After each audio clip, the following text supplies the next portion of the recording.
Sunburn. Donald Trump Jr. learns on the stand that AG wants even more fraud penalties thanks to his $60 million golf course sale. By clicking, "Sign up," you accept our terms of service and privacy policy. You can opt out at any time. New York officials want even higher penalties from Donald Trump than the $250 million they've already said they're seeking. It was revealed during testimony Thursday by Donald Trump Jr. The former president's namesake son was just wrapping his final hour of his testimony in the New York civil fraud trial when the financial bombshell fell. Donald Trump now faces potentially millions more in penalties. The state attorney general's office now wants a piece, a lawyer for the office said in court, of $60 million Donald Trump received earlier this year. The money was what gaming giant Bally's paid Trump to take over the former president's lease for a public golf course in the Bronx. Time equals 400 Ms. Greater than just how much of the $60 million from the lease transfer New York will ask the judge for was not detailed in the Manhattan courtroom, where the trial is ending its fifth week. The new cash grab was revealed in what began as jovial testimony. Time equals 400 Ms. Greater than. This is a big one. Colleen Faraday, a lawyer for AG Letitia James, started calling back to a joke Donald Trump Jr. had made minutes earlier. That's a big one. He had joked of a 2019 letter, when he was told to turn to his signature on page 100. This next document was even bigger, Faraday warned, smiling. It was the nearly 400-page agreement of sale for the golf course lease. It was signed by Donald Trump Jr., president of Trump Ferry Point LLC, which held the lease. Mr.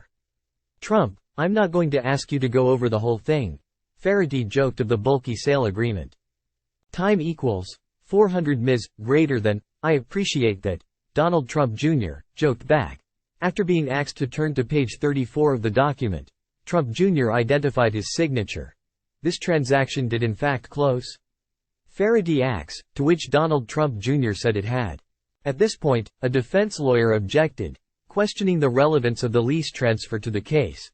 It's not mentioned in James's $250 million lawsuit, the lawyer, Christopher Kise, objected. Trump's world-class golf course, in the Bronx, as he called it, is not involved in any alleged fraud, the lawyer complained. That's when Faraday dropped the word disgorgement, the legal term for the forced repayment, by a court, of ill-gotten gains, thereby letting the cat out of the bag.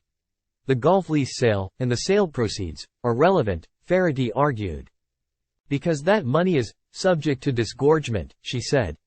The judge in the non-jury trial, New York Supreme Court Justice Arthur Engoron, allowed the lease sale document to be entered into evidence, and its pages were displayed on overhead screens in the courtroom.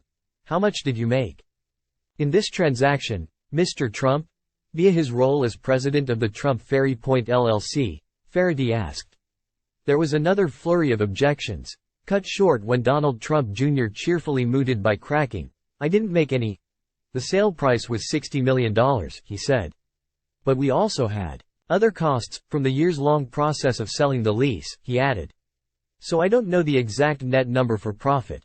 The AG's office has said it will ask for a total of at least $250 million in total disgorgement, from her lawsuit's defendants. Donald Trump Jr., Eric Trump, and longtime Trump Organization executives. Alan Weisselberg and Jeffrey McConney.